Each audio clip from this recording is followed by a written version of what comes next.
วัสดีจ้าขอต้อนรับเข้าสู่ช่องกินไหมเหมือนเดิมนะจ๊ะพี่น้องมื้อนี้พามากินก๋วยเตี๋ยวนะคะก๋วยเตี๋ยวหมูน้ำตกเป็นเส้นหมี่เหลืองนะคะอืมอันนี้ใส่พริกแล้วก็น้ำตาลแล้วมันนัวแล้วนะคะบ่ต้องใส่น้ำปลาเลยนี่ค่ะน่ากินบ่จ้ะเตรียมกับข้าวกับปลามากินนำกันเด้อมีกะปิพร้อมนี่ค่ะเอาบ่ได้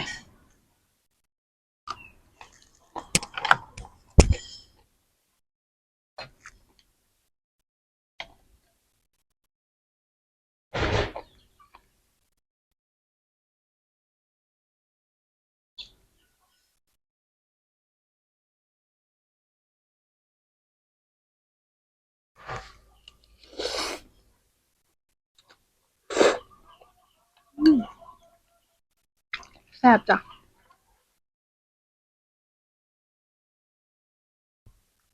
อืม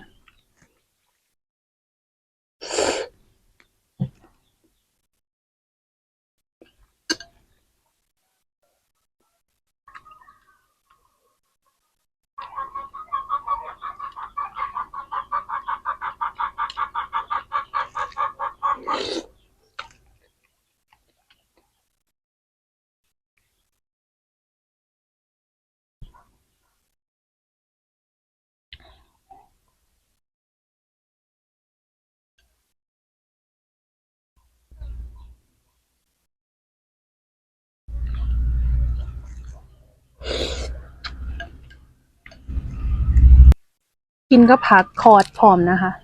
นี่อืม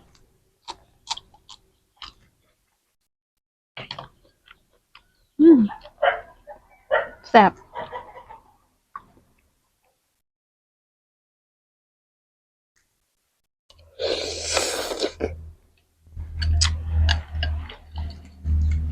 ใครมากินเส้นหมี่เหลืองคือกันแน่จ้ะ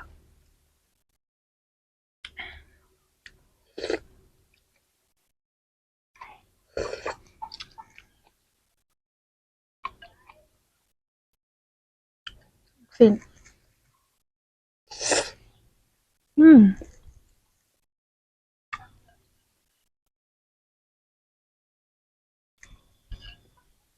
ลมเย็นดีจ้ะหลังบ้านมุมหลังบ้าน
อืม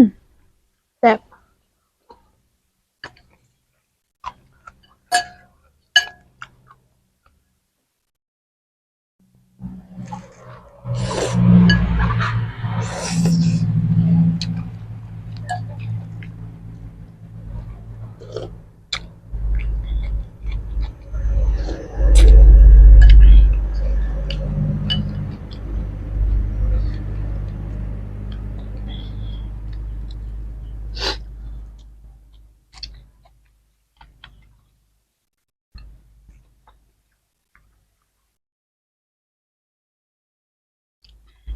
มีบักถั่วนำนะจ๊ะ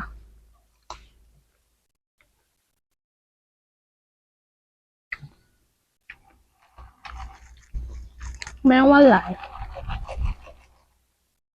ขออนุญาตกินน้ำค่ะ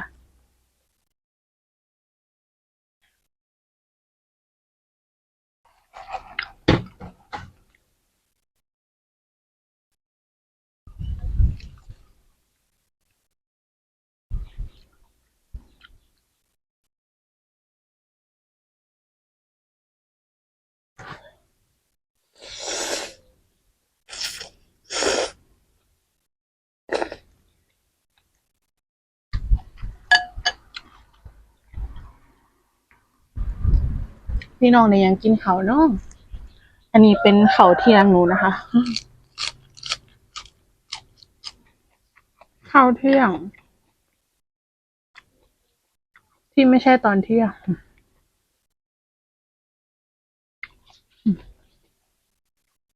ใหญ่ๆเลยสะใจ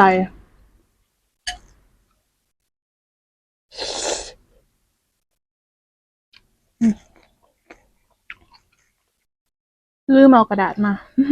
ขออภัยจ้ะ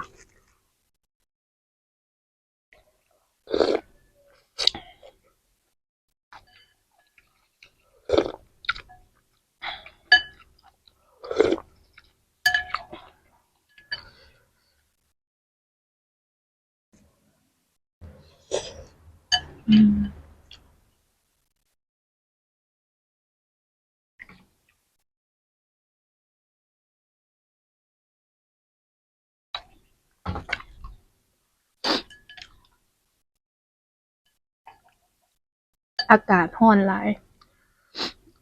ไม่อยากออกไปใส่เลยอะจ้ะ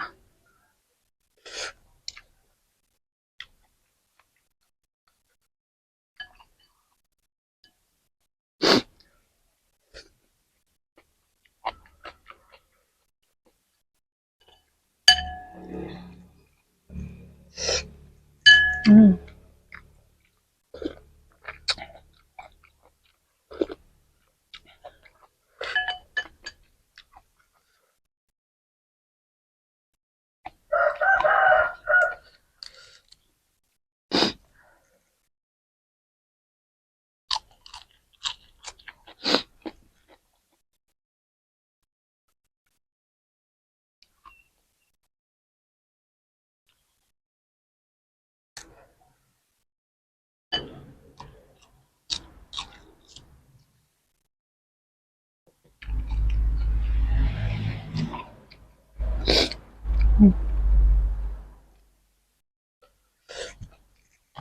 สะใจ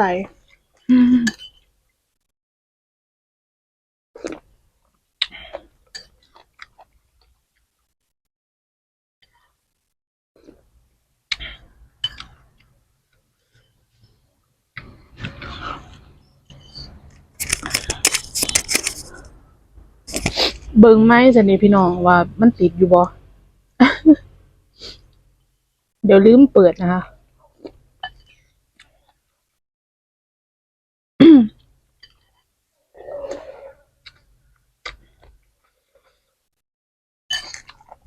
แมงวันก็หลาย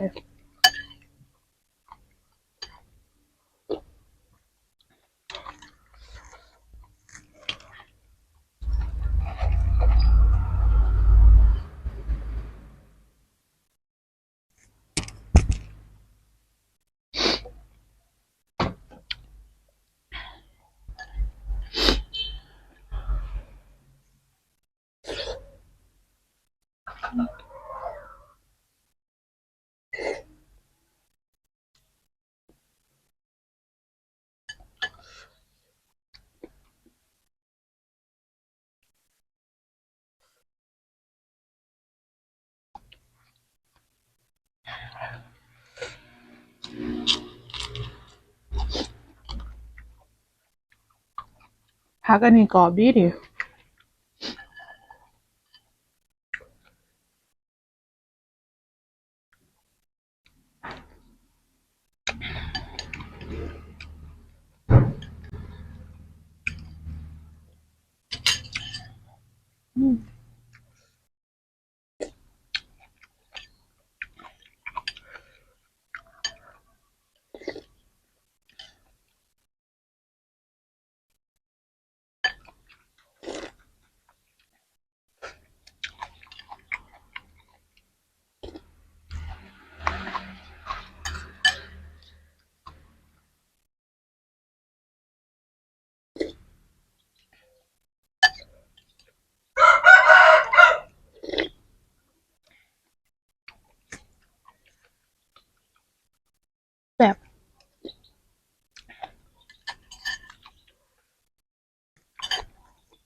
โอเคค่ะพี่น้อง ตอนนี้ก็อิ่มแล้วนะคะ มาแก้เผ็ดด้วยขนม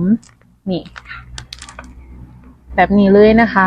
ห่อละ10 บาทนะคะ ทุกคนถ้าสั่ง10 ห่อขึ้นไปนะคะส่งให้ฟรีจะส่งฟรีให้เลยนะคะห่อละ10 บาทเท่านั้นใครสนใจสั่งได้นะคะ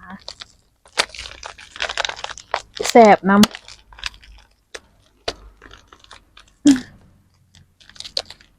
แก้เผ็ดได้ดีนะคะ เพราะว่าเขาสิมีราดแบบน้ำเชื่อมอ่ะเขาเอิ้นน้ำอีหยังบ่รู้นะคะ แต่ว่ามันอร่อยเป็นอันน้อยๆแบบนี้นะคะ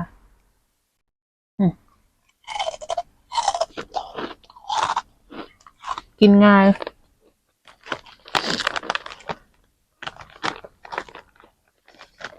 สีม่วง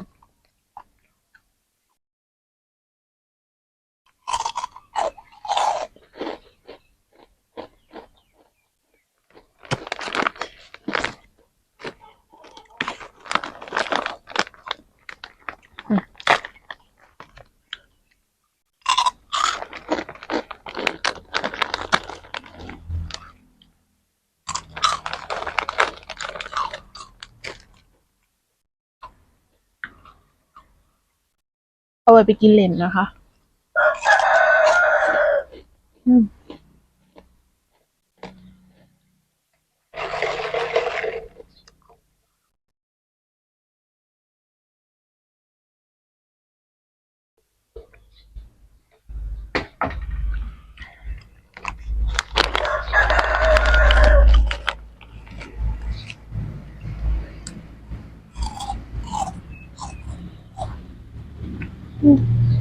แบบ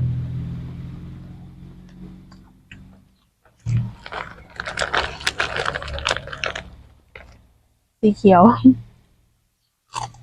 ไม่ถูกสี